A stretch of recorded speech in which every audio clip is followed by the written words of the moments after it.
used to have it just once a month, and going to daily Mass, we would have it. And I would stay quite often, but mostly I'd stay because we had to close up. So then I stayed, and then I realized this is a really neat thing. And I learned that I have an opportunity to pray or talk to God or just sit and listen. And I would bring my prayer book, and there were prayers in there that were prayers that reminded me of what God wanted me to do and how I needed to live my life. And it was a chance for me to really contemplate those things. And if I read the same prayer a bunch of times or just thought about what that prayer said, it really was a good place for me to be.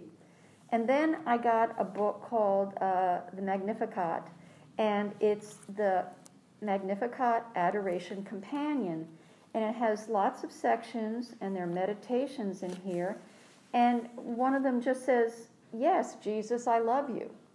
And to contemplate that phrase was really good for me to do, because I don't do that during the day or when I'm running around a lot. And it was really good for me to do that, and how happy Jesus makes me. I mean, those are the thoughts that this book pointed out. And then I was learning to sit and just look at the Eucharist, which we don't get to do, and that white, translucent almost host really represents the body of Christ. And then I think about a person's body and what that sacrifice is, and how that has given me so much comfort and direction. And I'm thankful, and I think it's just important to think about that when you're there. But then you leave, and then you take it with you. So it's that reinforcement time. And then, I think about the Blessed Mother, and I think, well, this was her son's flesh, and what that meant, and how she really is here for us as much as anybody. And when we're feeling stress, or we have a problem, or even if we're just grateful, we have to remember that they all did a lot to get us to this place, and it's a nice time.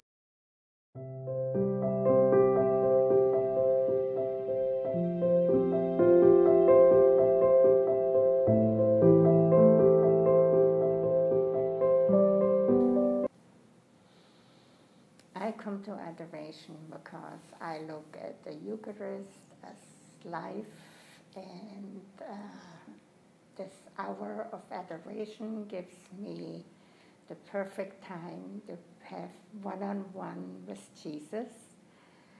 I really come here to open my heart. Sometimes I pray, sometimes I just sit here and try to listen to what Jesus wants. And especially this time when we have all this turmoil going on and the hatred going on, that one holy hour is so important to me.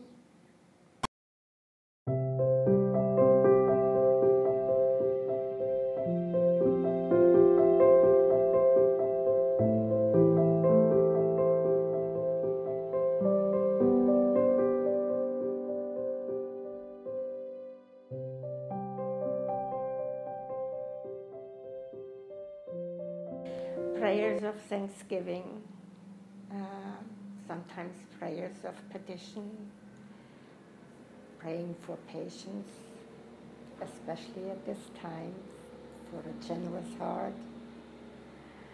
But mostly thanksgiving, thankful for the family, for all the things I have, and really not really appreciated on a daily basis as we should. So this is very important to me to have that time.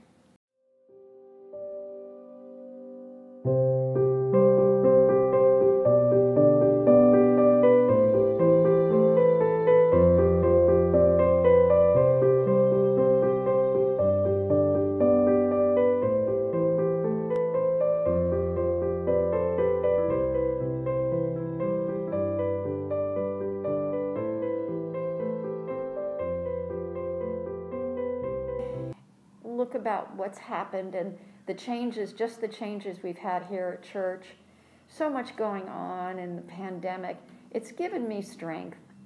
And that even in the hard times, to know that that is available to us, and we worked hard at that, getting the ability to have an opportunity to come and adore Christ. I mean, that's what it comes down to. It's, it sounds, adoration sounds like a big thing, but it's adoring somebody and paying homage and tribute and giving thanks, which, it's like our family. We don't always appreciate what we have around us. And to have a special time to do that is terrific.